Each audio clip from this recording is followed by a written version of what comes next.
മോളുടെ പേരെന്താ? ഏറ്റവും സ്മാർട്ടായിട്ട് പറഞ്ഞാരാന്ന് നോക്കി. ജുവാൻ അല്ലേ?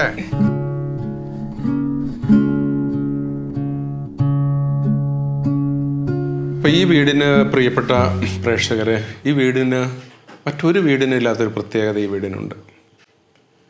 ഓരോ രോഗിയും അവരുടെ ജീവിതാവസ്ഥകളും എല്ലാം വ്യത്യസ്തങ്ങളാണ്. അത് നിങ്ങൾക്ക് ഓരോ എപ്പിസോഡുകളിലും മനസ്സിലാവും. ഈ വീടിൻ്റെ പ്രത്യേകത, കുഞ്ഞിന് രോഗമാകുന്നു, അമ്മ ചികിത്സിക്കാൻ വരുന്നു, പക്ഷെ അമ്മ മരണമടയുന്നു, കുഞ്ഞ് ജീവിക്കുന്നു. രണ്ട് വരിയിൽ പറഞ്ഞാൽ അതാണ്. നമ്മുടെ മുമ്പിൽ ഇന്ന് നല്ല മിടുക്കിയായിട്ടിരിക്കുന്ന ജുവാന മോളെയാണ് ചികിത്സിക്കാനായിട്ട് 2022 തോന്നുന്നല്ലേ ജോഷി? 2021 ആ കാര്യങ്ങളെല്ലാം ഒന്ന് വിശദീകരിക്കാമോ? അതിൻ്റെ ആ ഒരു അനുഭവങ്ങളും ആ ദിവസങ്ങളും, അല്ലെങ്കിൽ മോൾക്ക് രോഗാവസ്ഥയാവുന്ന ആ നാളുകളും, അപ്പോൾ ജീവിത പങ്കാളിയായിട്ടുണ്ടായിരുന്ന ആളിൻ്റെ കാര്യങ്ങളും ഒന്ന് ഷെയർ ചെയ്യാമോ? കോവിഡൊക്കെ കഴിഞ്ഞ ഒരു സമയത്തായിരുന്നു ഇവക്ക് ആദ്യമായിട്ട് ഒരു പനി വരുന്നത്. ജുവാനയ്ക്ക്. മോൾക്ക് എത്ര വയസ്സുണ്ടായിരുന്നു അന്ന്? അപ്പം അവൾക്ക് 2.5 വയസ്സായിരുന്നു. ആ സമയത്ത് ആദ്യം അവൾക്ക് ഒരു പനി വന്നു, നോർമൽ പനിയായിട്ട് നമ്മൾ കണ്ടു. ഇവിടെ അടുത്തുള്ള ഗവൺമെൻറ് ആശുപത്രിയിൽ പോയി. അപ്പം 2 ദിവസം കഴിഞ്ഞ് കുറഞ്ഞു. പിന്നെയും ഒരാഴ്ച കഴിഞ്ഞ് പിന്നെയും പനി വന്നു. പിന്നെ ഇവിടുന്ന് പിന്നെ വേറൊരു പ്രൈവറ്റ് ഹോസ്പിറ്റലിൽ പോയി. അവിടുന്ന് മരുന്ന് വന്നു, കുറഞ്ഞു. പിന്നെ അടുത്ത ആഴ്ച പിന്നെയും കൂടി. പിന്നെ ആലപ്പുഴ സഹൃദയെ പോയി. അപ്പോൾ അവിടുത്തെ ഡോക്ടർ എല്ലാം നോക്കി, ബ്ലഡ് എല്ലാം ടെസ്റ്റ് ചെയ്ത് കഴിയുമ്പോൾ അവർക്ക് എന്തോ ഡൗട്ട് തോന്നി. ഡോക്ടർ എന്തോ കൗണ്ടിൽ എന്തോ വേരിയേഷൻ എന്തൊക്കെ കണ്ടപ്പം ഡൗട്ട് തോന്നിയപ്പോഴത്തേക്കും ആലപ്പുഴ മെഡിക്കൽ കോളേജിലേക്ക് അയച്ചു. ആലപ്പുഴ മെഡിക്കൽ കോളേജിൽ ചെന്നു. അന്ന് തന്നെ അവരെല്ലാം ടെസ്റ്റെല്ലാം ചെയ്ത്, അപ്പോൾ അവർക്കും എന്തോ ഈ ക്യാൻസറിൻ്റെ ഇതെന്തോ ആയിട്ടുള്ള ഡൗട്ടാണ് തോന്നി. പിന്നെ ഒരു ബോൺ മാരോ എടുത്തു. പ്രൈമറി റിപ്പോർട്ടിലേ അവർക്ക് മനസ്സിലായി ഇത് ക്യാൻസറാണെന്നുള്ളത്. ബ്ലഡ് ക്യാൻസർ ആയിരുന്നോ? ബ്ലഡ് ക്യാൻസറാണെന്നുള്ളത് മനസ്സിലായി. പ്രൈമറി റിപ്പോർട്ടിൽ അവർക്ക് മനസ്സിലായി. അപ്പോൾ അത് കഴിഞ്ഞ് അവർ പിന്നെ ശരിക്കുള്ള റിസൾട്ട് സമയം എടുക്കുമെന്നുള്ളതുകൊണ്ട് അവരപ്പോൾ നമ്മളോട് ഓപ്ഷൻ ചോദിച്ച്, എന്താ RCG പോകണോ അമൃതയെ പോകണോ, എന്താണെന്ന് വെച്ചാൽ നിങ്ങളുടെ തീരുമാനം, ഇനി ഇവിടുന്ന് കൊണ്ടുപോകാമെന്നുള്ള രീതിയാണ് പറഞ്ഞു. അത് കഴിഞ്ഞ് പിന്നെ ഇപ്പം ഞാനിവിടെ ഇല്ല, ഞാൻ ജോലി സ്ഥലത്താണ്. ജോഷിക്ക് എന്താ? ജോഷി ഏത് ജോലി ചെയ്യുന്നത്? ഞാൻ ആർമിയില. ഇപ്പം എവിടെ ജോലി ചെയ്യുന്നത്? ഇപ്പം ഞാൻ പത്തനംതിട്ടയിലാണ്. അന്ന് ഈ കുട്ടിക്ക് അസുഖമാകുന്ന സമയത്ത് ഞാൻ രാജസ്ഥാനിലായിരുന്നു. രാജസ്ഥാനിലായിരുന്നു. അപ്പം ഇത് അറിഞ്ഞ ഉടനെ പിന്നെ ഞാനവിടെ ലീവിനെല്ലാം റിക്വസ്റ്റ് കൊടുത്തു. ഞാൻ പിന്നെ അവിടുന്ന് പിറ്റേ ദിവസം ഇറങ്ങി. അപ്പോഴത്തേക്ക് എൻ്റെ ചേട്ടനും വൈഫും ഒരു ഫ്രണ്ട്സൊക്കെ ഉണ്ടായിരുന്നു. അവരെല്ലാവരും കൂടെ തിരുവനന്തപുരത്ത് RCC പോയി ആദ്യത്തെ കാര്യങ്ങളെല്ലാം തുടങ്ങി വെച്ചു. അപ്പോൾ RCC ചെന്നപ്പോഴും അവർ മൊത്തത്തിൽ ഇതെല്ലാം ചെയ്ത് കഴിഞ്ഞിട്ടേ ട്രീറ്റ്മെൻറ്റ് തുടങ്ങത്തുള്ളൂ. അപ്പോഴത്തേക്കും ഞാനിങ്ങ് എത്തിയായിരുന്നു. ശരി. പിന്നെ അപ്പോഴത്തേക്കും അവരെന്നെ വിളിച്ചു, കാര്യങ്ങളെല്ലാം വിശദമായിട്ട് പറഞ്ഞു. പിന്നെ ആ സമയത്ത് അവസ്ഥ മോശമായിരുന്നു. ഇവളുടെ കുട്ടിയുടെ അവസ്ഥ ഒന്നും മോശമായിരുന്നു, തീരെ അങ്ങ് അവസ്ഥവല്ലാതായിരുന്നു. അപ്പം പെട്ടെന്ന് ട്രീറ്റ്മെൻറ്റ് തുടങ്ങണം എന്നുള്ള രീതിയിൽ തുടങ്ങി. അപ്പോൾ ആ സമയത്ത് തന്നെയാണ് ഞാനിപ്പം പിന്നെ ലൂർദ് മാതായിൽ ഫസ്റ്റ് ടൈമിൽ അങ്ങോട്ടാണ് വന്നത്. നമുക്ക് തങ്ങാൻ വേറെ ഇതൊന്നും ഇല്ലാന്ന. അങ്ങോട്ടേക്ക് പരിചയപ്പെടുത്തിയാരാ? അങ്ങോട്ടേക്ക് പരിചയപ്പെടുത്തിയത് ചേട്ടന്മാർ വഴിയാണോ? കൃത്യം ഓർക്കുന്നില്ല. ഞങ്ങളുടെ പേരമ്മ വഴിയാണ്. അക്കമ്മ ചേച്ചി വഴിയാണ് ലൂർദ് മാതായിൽ പറഞ്ഞത്. ശരി. അങ്ങനെയാണ് ലൂർദ് മാതായിൽ വരികയും. ഇതൊരു മോൾക്ക് അവിടെ ട്രീറ്റ്മെന്റ് എത്ര നാള് നമ്മൾ നടത്തിയായിരുന്നു? അവിടെ ഒരു 8-9 മാസത്തോളം അവിടെ നിന്ന് ട്രീറ്റ്മെന്റ് ചെയ്ത്. അപ്പോഴേക്കൊക്കെ കുട്ടിയുടെ അമ്മ താമസിച്ചിരുന്ന എവിടെയാണ്? ഞങ്ങൾ ആദ്യമേ ലൂർദ് മാതായിൽ കുറച്ചാളുണ്ടായിരുന്നു. അത് കഴിഞ്ഞ് ഞങ്ങൾ അതിൻ്റെ അടുത്ത് വേറൊരു വീട് എടുത്ത് താമസിക്കായിരുന്നു. പ്രിയപ്പെട്ട പ്രേക്ഷകരെ, സാധാരണ ഇതിലെ കുട്ടികളുമായിട്ട് കുഞ്ഞുങ്ങൾ ചിലപ്പോൾ ആ വീട്ടിൽ തന്നെ മറ്റും കുഞ്ഞുങ്ങൾക്ക് കൂടുതൽ ഐസൊലേഷൻ വേണ്ടി വരുന്ന ഒരു സാഹചര്യമൊക്കെ വന്നു കഴിഞ്ഞാൽ ഡോക്ടേഴ്സ് ചിലപ്പോൾ പറയും പ്രൈവറ്റായിട്ടൊരു വീടെടുത്ത് തന്നെ താമസിക്കണം, മറ്റാരുമായിട്ടുള്ള കോണ്ടാക്റ്റുകളൊന്നും ഉണ്ടാകരുത്. അങ്ങനെ വരുമ്പോൾ നമ്മുടെ പോലെയുള്ള സ്ഥാപനങ്ങളിൽ നിന്ന് കുഞ്ഞുങ്ങളെയും കൊണ്ട് കൂടുതൽ, പ്രത്യേകിച്ച് ഇമ്മ്യൂണിറ്റി പവറൊക്കെ ഒത്തിരി കുറവുള്ള കുട്ടികളാണെങ്കിൽ അവരെ ഐസൊലേറ്റ് ചെയ്യുന്നതിന് ഭാഗമായി അവർ വീടുകൾ വാടകയ്ക്ക് എടുത്ത് താമസിക്കുക. അങ്ങനെ തിരുവനന്തപുരത്ത് ഒത്തിരിയേറെ ജോഷിയെപ്പോലുള്ള ആളുകൾ മക്കൾക്ക് വേണ്ടി വീടുകളെടുത്ത് താമസിക്കുന്നുണ്ട്. അതാണ് തൊട്ടടുത്തൊരു വീട് എടുത്തു എന്ന് പറയുന്നതുകൊണ്ട് അർത്ഥമാക്കുന്നത്. പറഞ്ഞോളൂ. അപ്പം പിന്നെ അവിടുന്ന് ഞങ്ങളൊരു 8-9 മാസത്തോളം, ആ സമയത്ത് നോർമലി എല്ലാവർക്കും ഉണ്ടാകുന്ന പോലെ ഒരു ഇടയ്ക്ക് ഭയങ്കര ബുദ്ധിമുട്ടാവും ചില സമയങ്ങളിൽ. പക്ഷേ എന്നാലും നമുക്ക് ബെനിഫിറ്റ് എന്ന് പറഞ്ഞാൽ അവിടെ അടുത്താണ്. എന്തെങ്കിലും ഉണ്ടെങ്കിൽ ഓടിച്ചല്ല RCC അവർ എന്തെങ്കിലും സീരിയസ് ആണെങ്കിൽ അവർ അഡ്മിറ്റ് ചെയ്യും, അതിൻ്റെ ചെയ്യും. പിന്നെ എനിക്കൊരു ബുദ്ധിമുട്ട്, ഞാൻ ആ സമയത്തേക്ക് ഞാൻ അവിടുന്ന് ലീവ് എടുത്താൽ വന്നേ. ശരി. ലീവ് എടുത്ത് വന്നതിന് ശേഷം എൻ്റെ ആദ്യം 1 മാസം ലീവ് എടുത്ത് വന്നു, അത് 2 ആക്കി. അപ്പോഴത്തേക്കും ലീവ് തീർന്നു. പിന്നെ ക്യാഷ്വൽ ലീവിന് വേണ്ടി അപേക്ഷിച്ചു. അത് കഴിഞ്ഞ് പിന്നെ എനിക്ക് പോസ്റ്റിങ്ങിന് വേണ്ടി ഞാൻ റിക്വസ്റ്റ് ചെയ്ത്. ഇപ്പം ഇവിടെ നോക്കാനിപ്പോൾ ആളില്ല, രക്ഷയില്ലല്ലോ. അപ്പം പിന്നെ റിക്വസ്റ്റ് ചെയ്തപ്പോഴത്തേക്കും പത്തനംതിട്ട ഒരു NCCയിൽ ഒരു വേക്കൻസി ഉണ്ടെന്നുള്ള ഒരു അറിവ് കിട്ടി. അങ്ങനെ എല്ലാവരും കൂടെ എന്നെ എന്നാൽ ഇങ്ങോട്ട് വിട്ടു. അപ്പം നമുക്ക് ഡ്യൂട്ടിയും നോക്കണം, അത് നോക്കണം. 2 കുട്ടിക്ക് ട്രീറ്റ്മെൻറ്റ് ഉണ്ടോ? ഇപ്പം കുഞ്ഞിന് ഇല്ല. കുഞ്ഞിപ്പം കംപ്ലീറ്റ് ആയിട്ട് കുട്ടിയുടെ സമ്മറിയൊക്കെ കിട്ടിയതെല്ലാം വളരെ നല്ല സമ്മറിയാണ് കിട്ടിയിരിക്കുന്നത്. ഇപ്പം കംപ്ലീറ്റ് ആയിട്ട് കൗണ്ട് എല്ലാം ഓക്കെ ആണ്, എല്ലാം കൊണ്ടും കുഴപ്പമില്ല. എത്ര നാൾ കൂടി ഇരിക്കുമ്പോഴേ 2 മാസം കൂടി ചെക്കപ്പ് ഉണ്ട്. നിങ്ങളപ്പോൾ വരുന്നുണ്ട്? RCCയിൽ വരുന്നുണ്ട്. ഇപ്പം അടുത്ത ആഴ്ച കൊല്ലം വരാനുള്ള ഒരു ആണല്ലേ. ഇതിൻ്റെ ഇടയിൽ കുഞ്ഞിൻ്റെ അമ്മയ്ക്ക് എന്താ സംഭവിച്ചത്? അമ്മയ്ക്ക് അതായത് ശരിക്കും പറഞ്ഞാൽ ട്രീറ്റ്മെൻറ്റ് കഴിഞ്ഞ് 2.5 വർഷത്തോളമായി. 2.5 വർഷം ആകുന്ന സമയത്താണ് വൈഫിന് അങ്ങനെ വലിയ പ്രശ്നങ്ങളൊന്നുമില്ല. ഒരു ദിവസം ശരീരം വേദന പറയുന്നു.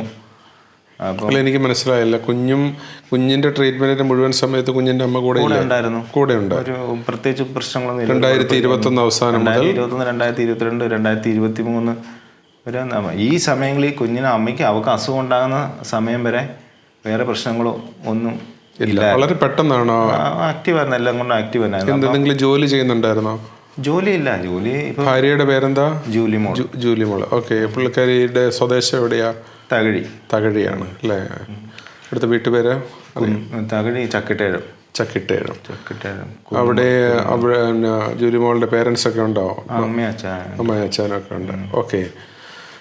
അപ്പം ജൂലിമോൾ അങ്ങനെ ആക്റ്റീവായിട്ട് കുഞ്ഞിൻ്റെ കാര്യങ്ങൾ നോക്കി, ഇവരുടെ മക്കളുടെ 3 പേരുടെയും കാര്യങ്ങൾ നോക്കി ഒക്കെ ജീവിക്കുകയായിരുന്നു അല്ലേ? കുഴപ്പമില്ല. നമ്മളിപ്പോൾ ഇവർക്ക് എന്തെങ്കിലും അസുഖം ഉണ്ട്, എന്തെങ്കിലും വയ്യാതെ വരുമ്പം അവിടുന്ന് വന്നേ പിന്നെ മാസം കീമോ ചെയ്യാൻ വേണ്ടിയിട്ട് തിരുവനന്തപുരത്ത് പോകുമായിരുന്നു. ബാക്കി നമ്മൾ എന്തെങ്കിലും വയ്യാഴി വരുമ്പോൾ ഇവിടെ ആലപ്പുഴ മെഡിക്കൽ കോളേജിലായിരുന്നു ചെയ്തുകൊണ്ടിരുന്നത്.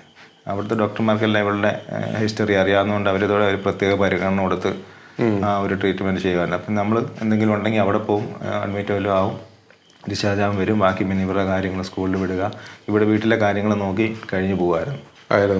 അങ്ങനെ സമയത്താണ് ഒരു സമയത്ത് ശകലം ശരീരം വേദനയോ ഇതൊക്കെ പറയുന്നുണ്ടായിരുന്നു. പനി, ശരീരം വേദന ഇങ്ങനെ പറഞ്ഞപ്പം ഞാൻ ഡ്യൂട്ടിയിലായിരുന്നു. ഞാൻ പറഞ്ഞാൽ ശരി, ഞാൻ വന്നിട്ട് നമുക്ക് പോകാമെന്ന് പറഞ്ഞപ്പം ഞാൻ ശനിയാഴ്ചയാണ് വന്നത്. ശനിയാഴ്ച വന്ന് പിന്നെ ഞായറാഴ്ച ആയപ്പം പറഞ്ഞ് അവർ നോർമലി അവിടെ തകഴിയിൽ അവിടുത്തെ ഡോക്ടറിനെയാണ് സ്ഥിരം കാണിക്കുക, ഹമീദിനെ. അപ്പോൾ അവർക്ക് അവിടെയാണ് എല്ലാം. അപ്പം അവിടെ പോകാമെന്ന് പറഞ്ഞപ്പോൾ ഞായറാഴ്ച ഡോക്ടറില്ലെന്ന് പറഞ്ഞു. ഞായറാഴ്ച പിന്നെ വെയിറ്റ് ചെയ്യുന്നു, തിങ്കളാഴ്ച പോകുന്നു. തിങ്കളാഴ്ച ചെന്നപ്പം ബ്ലഡ് ടെസ്റ്റ് ചെയ്തപ്പോഴത്തേക്കും മഞ്ഞപ്പിത്തമാണെന്നുള്ളത്. മഞ്ഞപ്പിത്തമായിരുന്നു. അപ്പം പിന്നെ ഉടനെ തന്നെ അവിടെ അഡ്മിറ്റ് ചെയ്തു.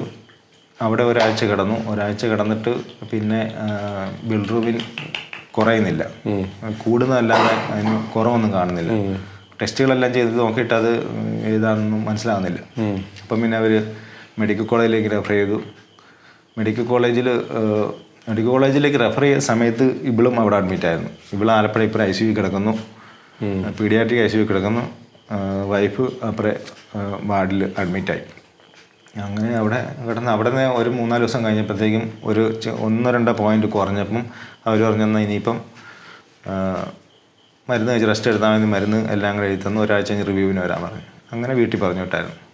അത് കഴിഞ്ഞ് പിന്നെ ഒരാഴ്ച കഴിഞ്ഞ് ചെന്നപ്പോഴും കുറവൊന്നുമില്ല. പിന്നെയും ബിൽറൂബിൻ കൂടുക. അങ്ങനെ വന്നപ്പോൾ പിന്നെ നമുക്കും ഒരു ഡയറ്റായി പേടിയായപ്പം നമുക്ക് എവിടെയെങ്കിലും ഗ്യാസ്ട്രോയിന് അങ്ങനെയുള്ള കാണിക്കണമെന്ന് വെച്ചാൽ ഞങ്ങൾ അവിടെ നിന്ന് ഷിഫ്റ്റ് ചെയ്ത് ചെത്തിപ്പുഴയ്ക്ക് പോയി. ചെത്തിപ്പുഴയിലും ചെന്നു. ആദ്യമേ അവരെല്ലാം നോക്കി ടെസ്റ്റെല്ലാം ചെയ്ത് കഴിഞ്ഞാൽ പറഞ്ഞ് അപ്പോഴും നല്ല ഹൈ ലെവലായിരുന്നു. ഡോക്ടേഴ്സ് കണ്ടിട്ട് പറഞ്ഞ് ഇതിപ്പം ലാസ്റ്റ് ഒരു ലെവലിൽ എത്തിക്കഴിഞ്ഞു, ഇനിയിപ്പം മേളിലോട്ട് പോകത്തില്ല. മഞ്ഞപ്പിത്തത്തിൻ്റെ കൂടിയതാണോ? മഞ്ഞപ്പിത്തം ഉള്ളായിരുന്നു, വേറെ ഒരു ലക്ഷണമില്ല. ക്യാൻസർ ഒന്നുമില്ല. ബിൽറൂബിൻ മാത്രം കൂടുന്നു. ബിൽറൂബിൻ മാത്രം കൂടിക്കൊണ്ടേയിരിക്കുന്നു, അത് കുറയുന്നില്ല. അതെന്താണെന്നറിയില്ല, എന്തുകൊണ്ടാണെന്ന് ഇതുവരെ ആർക്കും മനസ്സിലായില്ല. അപ്പോൾ അവിടെ ആദ്യമത്തെ മരുന്ന് തന്നു. വീട്ടിൽ വിട്ട് ഓണസമയമായിരുന്നു. വീട്ടിൽ വിട്ട് മരുന്ന് കഴിച്ചോളാൻ പറഞ്ഞു. അത് കഴിഞ്ഞ് പിന്നെ ആ മരുന്ന് കഴിച്ചിട്ടും ലാസ്റ്റ് കുറവില്ല, ചില വയ്യാഴിക കൂടിയപ്പം പിന്നെ അവിടേക്ക് തന്നെ ചെത്തിപ്പുഴ ചെന്നു. ചെത്തിപ്പുഴ ചെന്നപ്പം പിന്നെ അഡ്മിറ്റാക്കി 2-3 ദിവസം അവർ മാക്സിമം ചെയ്യാവുന്ന അവിടെ ക്ലിനിക്കിൽ ചെയ്യാവുന്ന എല്ലാ ടെസ്റ്റുകളും ചെയ്ത് നോക്കി. പക്ഷെ ഇത് കൂടുന്ന എന്താണെന്നുള്ളത് ഒന്നും കണ്ടുപിടിക്കാൻ പറ്റിയില്ല. ശരി. ലാസ്റ്റ് ഡോക്ടർ പറഞ്ഞു ഇതിപ്പം ക്ലിനിക്കലി ഒന്നും നമുക്കൊന്നും കണ്ടുപിടിക്കാൻ പറ്റുന്നില്ല, ഇത് എവിടെയെങ്കിലും റിസർച്ച് ചെയ്യുന്ന ഏതെങ്കിലും ഹോസ്പിറ്റലിൽ കൊണ്ടുപോകണം, ഇതെന്തോ സെക്കൻഡ് സ്റ്റേജൊക്കെ കഴിഞ്ഞിരിക്കുകയാണ് എന്ന് പറഞ്ഞപ്പോൾ നമുക്കും ക്യാൻസർ ആണെന്നുള്ള ആ ഒരു ഇതിലേക്ക് ഡൗട്ട് തോന്നി തുടങ്ങിയാണ്. അത് കഴിഞ്ഞ് പിന്നെ അവിടെ നിന്ന് ഉടനെ തന്നെ നമ്മൾ അമൃത ഹോസ്പിറ്റലിൽ കൊണ്ടുപോയായിരുന്നു. അമൃത ഹോസ്പിറ്റലിൽ കൊണ്ടുപോയി അവർ പല ടെസ്റ്റ് ബയോപ്സി എല്ലാം ചെയ്തു. ബയോപ്സിയിലൊന്നുമില്ല. ഒരു ഹെപ്പറ്റൈറ്റിസ് ഒരു വെറൈറ്റിയും പോസിറ്റീവ് കാണിക്കുന്നില്ല, എല്ലാം നെഗറ്റീവ് കാണിക്കുന്നു. ഏതെങ്കിലും ഡോക്ടർമാർ പറഞ്ഞ് ഏതെങ്കിലും ഒരു സംഭവം പോസിറ്റീവ് കാണിച്ചാലല്ലേ ഇതിൻ്റെ ട്രീറ്റ്മെൻറ്റ് ചെയ്യാൻ പറ്റത്തുള്ളൂ. ഇതിപ്പോൾ മരുന്നെല്ലാം ചെയ്യുന്നുണ്ട്, മരുന്നൊന്നും എഫക്റ്റ് ചെയ്യുന്നില്ല, ഒന്നും എന്താണെന്ന് കണ്ടുപിടിക്കാൻ പറ്റുന്നില്ല. ജൂലി മോൾ മരിച്ചത് എങ്ങനെയാണെന്ന് ഇപ്പോഴും അറിയാമോ? ലാസ്റ്റ് അവർ എല്ലാം ചെയ്ത് കഴിഞ്ഞിട്ട് അവർ ബയോപ്സി എല്ലാം ചെയ്തത് ലാസ്റ്റ് പറഞ്ഞത് ഒരു ഇതിന് ലിവറിന് ശകലം നേരത്തെ മുതൽ ശകലം ചെറിയൊരു വീക്കം ഉണ്ടായിരുന്നു. നോർമലി സാധാരണ ഇപ്പം മദ്യമൊക്കെ കഴിക്കുന്നവർക്ക് ഉണ്ടാകുന്ന പോലെ ഒരു വീക്കം നേരത്തെ മുതൽ ഉണ്ടായിരുന്നു. അതിൻ്റെ കൂട്ടത്തിൽ ഒരു HIV എന്ന് പറയുന്ന ഒരു വൈറസ് ആ സമയത്ത് ശരീരത്തിൽ എവിടെയോ കയറി ആ വൈറസ് ഇതിനെ ആക്രമിച്ചുകൊണ്ടിരിക്കുകയായിരുന്ന ലാസ്റ്റുള്ള നമുക്ക് കിട്ടിയ റിപ്പോർട്ടിൽ പറഞ്ഞത്. അങ്ങനെ വെച്ചാൽ അത് മാക്സിമം കുറേ പരിപാടി ചെയ്ത് നോക്കി. ഫ്ലെക്സ് എന്ന് പറയുന്ന പരിപാടി, പ്ലാസ്മ എക്സ്ചേഞ്ച് ഒരു 3-4 വട്ടം ചെയ്തു നോക്കി. അല്ല ഒരു ടൈം കഴിഞ്ഞപ്പോഴത്തേക്കും പിന്നെ ICU തന്നെ ആയിരുന്നു അവിടെ നിന്ന് പോയപ്പോൾ മുതൽ. ഇടയ്ക്ക് ഒരു ദിവസം ICU നിന്ന് മാറി, അന്ന് മാറ്റിയ ദിവസം ശകലം പിന്നെയും വല്ലാതായി, ഇതൊക്കെ കൂടി അമോണിയൊക്കെ കൂടി തലയ്ക്ക് പിടിച്ച് ശകലം വയലൻ്റ് ആകാനൊക്കെ തുടങ്ങി. അപ്പം പിന്നെ അവർ ICUയിലേക്ക് മാറ്റി. പിന്നെ സഡേഷനൊക്കെ കൊടുക്കേണ്ട അവസ്ഥ വന്നു. സഡേഷൻ എത്ര ദിവസം ആശുപത്രിയിലേക്ക് കിടന്നു? ഒരു അമൃതയിൽ നമ്മളൊരു 3 ആഴ്ച കിടന്നു. പിന്നെ ചെത്തിപ്പുഴയിൽ 4-5 ദിവസം കിടന്നു. പിന്നെ നമ്മുടെ മെഡിക്കൽ കോളേജിൽ കിടന്നു. അവിടെ ഇത്രയും ദിവസം ICU കിടന്നു. 2 മാസത്തോളം ഇതിൻ്റെ ട്രീറ്റ്മെൻറ്റ്. നമ്മൾ ആദ്യമേ മഞ്ഞപ്പിത്തം മനസ്സിലായപ്പോൾ മുതൽ കറക്റ്റ് 2 മാസം കുഞ്ഞിൻ്റെ ട്രീറ്റ്മെൻറ്റ് ഒരു വശത്ത്, അമ്മയുടെ ട്രീറ്റ്മെൻറ്റ് വേറെ വശത്ത്. ഇവള് ആ സമയത്ത് ആശുപത്രി ഇപ്പം മെഡിക്കൽ കോളേജിൽ അവൾ കിടന്ന സമയത്ത്, വൈഫ് ആശുപത്രി കിടന്ന സമയത്ത് ഇവളിപ്പോൾ ICUയിലുണ്ടായിരുന്നു. അപ്പം നമ്മൾ രണ്ടുപേരെ അങ്ങോട്ടും ഇങ്ങോട്ടും എല്ലാം അഡ്ജസ്റ്റ് ചെയ്ത് പോകുമായിരുന്നു. അത് കഴിഞ്ഞ് പിന്നെ ഇവളെ ഇടയ്ക്ക് അമൃത ഹോസ്പിറ്റലായ സമയത്ത് കീമോ കൊണ്ടുപോകേണ്ട സമയമായിരുന്നു. അപ്പം ഞാൻ ഒരു ദിവസത്തേക്ക് ഫ്ലെക്സ് ചെയ്തുകൊണ്ടിരുന്ന സമയം അതാണ്. അപ്പോൾ ആ സമയത്ത് ശരിക്കും പറഞ്ഞാൽ ജോലിക്ക് ബോധമില്ലായിരുന്നു. ഞാൻ ഒരു ദിവസം ഇവളെ കൊണ്ട് പിന്നെ കീമോയ്ക്ക് പോകുന്നു. കീമോ ചെയ്തിട്ട് അന്ന് തിരിച്ചു വരുന്ന സമയത്ത് എന്നെ വിളിച്ച്, അപ്പം എൻ്റെ ഒരു പെങ്ങളുണ്ട്, അപ്പോൾ അവൻ്റെ മോൾ, അവളാണ് നിന്ന് അവൾ വിളിച്ച് പറഞ്ഞ് ഇന്ന് ജോലി ചേച്ചി സംസാരിച്ചു, ചോദിച്ചു എന്നൊക്കെ പറഞ്ഞു. പിന്നെ ഞാൻ കീമോ കഴിഞ്ഞ് ഇവിടെ ആക്കിയിട്ട് പിന്നെ ഞാൻ തിരിച്ചു പോയി അങ്ങോട്ട് ചെന്നു. പിന്നെ അത് കഴിഞ്ഞിട്ട് പിന്നെ ഇടയ്ക്ക് ആ ഫ്ലക്സ് ചെയ്ത പിറ്റേ ദിവസം പിന്നെ ബോധാവസ്ഥയിലായി. പിന്നെ ഒരു ദിവസം ശകലം ബോധം വന്ന് ശകലം സംസാരിക്കുകയും ശകലം ഇതൊക്കെ ചെയ്യും. സംസാരിക്കുമെന്ന് പറഞ്ഞാൽ ക്ലിയർ ആയിട്ടല്ല. ശകലം മരിച്ചത് അമൃത വെച്ചാണോ? അമൃത വെച്ച് ലാസ്റ്റ് ലിവർ ട്രാൻസ്പ്ലാന്റ് ചെയ്യാനുള്ള എല്ലാ തയ്യാറെടുപ്പൊക്കെ ചെയ്തായിരുന്നു. ആണല്ലേ? പക്ഷേ കണ്ടീഷൻ മോശമായതാണ്, മറ്റുള്ള അവയവങ്ങളിലേക്ക് ബാധിക്കാൻ തുടങ്ങിയെന്ന് പറയും. അപ്പോൾ അങ്ങനെ എത്ര വയസ്സുണ്ടായിരുന്നു ജൂലി മോള്? ജൂലി 36 വയസ്സുണ്ടായിരുന്നു അല്ലേ? ഞാൻ ഈ വീട്ടിൽ വരുമ്പോഴേക്കും ഞാൻ ഒരു അർത്ഥത്തിൽ അറിഞ്ഞിരുന്നത് ക്യാൻസർ മൂലമാണ് ജൂലി മോള് മരിച്ചതെന്നുള്ളതാണ്. കാരണം കുട്ടിക്ക് ആദ്യം ക്യാൻസറായിരുന്നു. പക്ഷേ ഇപ്പം നമുക്ക് കുറച്ചുകൂടി വ്യക്തമാകുന്നു അതൊരു മഞ്ഞപ്പിത്തം കൂടി പ്രത്യേകതരം HIV വൈറസ് ശരീരത്തെ ആക്രമിക്കുകയും അത് കരളിനെ ആക്രമിക്കുകയൊക്കെ ചെയ്ത് അതിൻ്റെ പിന്നീട് മൾട്ടിപ്ലൈ ചെയ്ത് കൂടുതൽ അവയവങ്ങളിലേക്കൊക്കെ അത് പടർന്നു പിടിച്ച കാര്യമാണെന്നൊക്കെ പറഞ്ഞു. നമുക്കതിൻ്റെ സയൻസ് അങ്ങനെ നിൽക്കട്ടെ.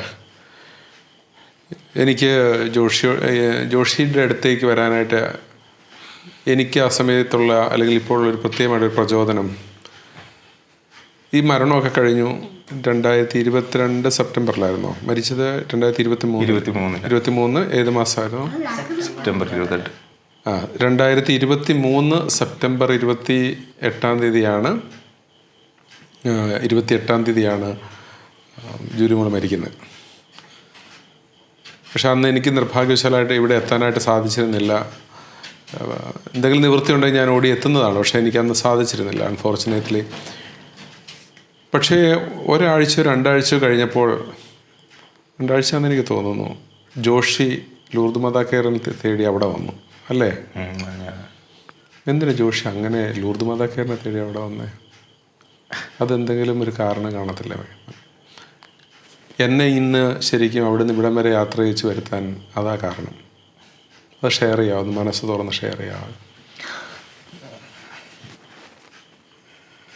ആദ്യമേ ഇവിടുന്ന് ഇവിടെ കൊണ്ട് വന്നപ്പം നമുക്ക് എല്ലാത്തിനും സപ്പോർട്ടായിട്ടുണ്ടായിരുന്ന സ്ഥലം ലൂർദ് മാതാവിലായിരുന്നു.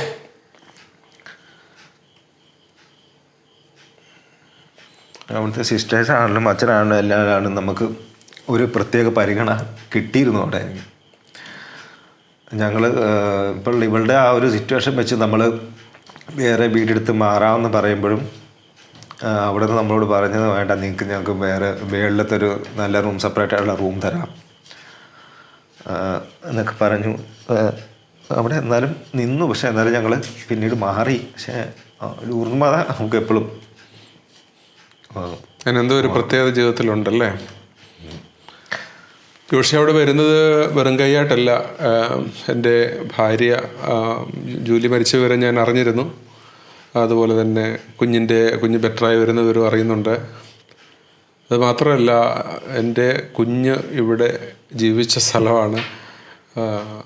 അതുകൊണ്ട് തന്നെ എൻ്റെ ഭാര്യ ഇവിടെ നടന്ന ഒരു സ്ഥലമാണ്.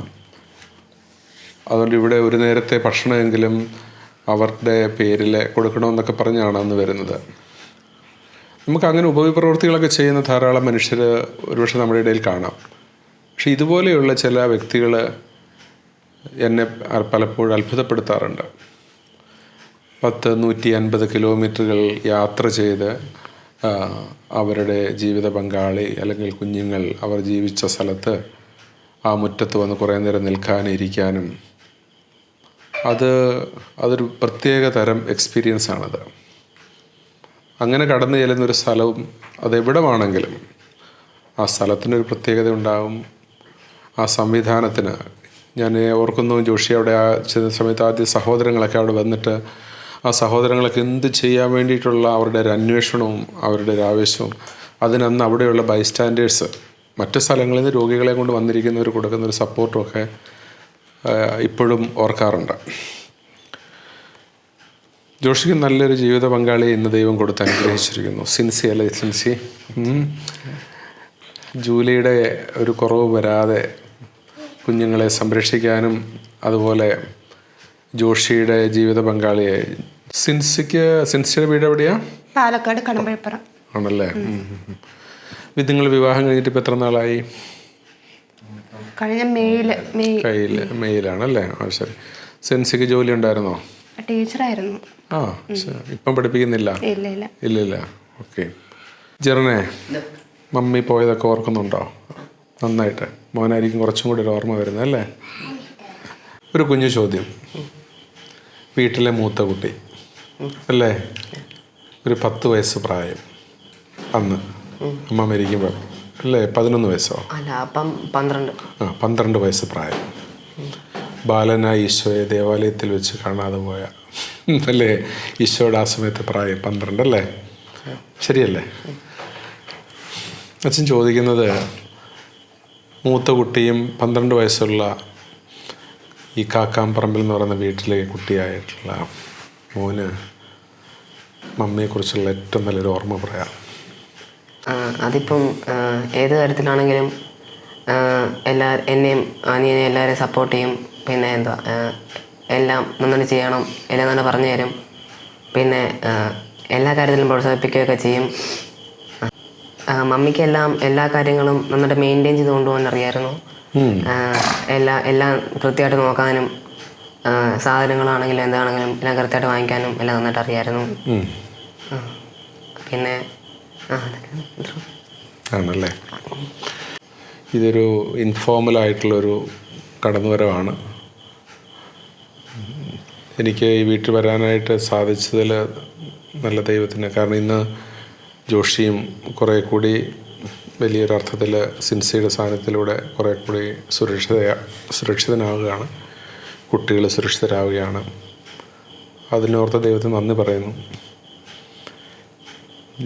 ജോഷിയുടെ ഭയങ്കര ഈ ഒരു തീമല അനുഭവത്തിൽ ജോഷി നിൽക്കുന്ന സമയത്തും ജോഷി ലൂർദ് മാതാ കെയറിലെ രോഗികളെ മറന്നില്ലല്ലോ എന്ന് അത് എനിക്ക് ആയുസ്സുള്ള കാലത്തോളം ഞാനത് ഓർത്തിരിക്കും. അതാണ് ജോഷിയെ വ്യത്യസ്തനാക്കുന്നതെന്ന് ഞാൻ വിചാരിക്കുകയാണ് ബാക്കി പലരിൽ നിന്ന്. ജോഷിക്ക് എല്ലാ നന്മകളും കേട്ടോ ഉണ്ടാകട്ടെ.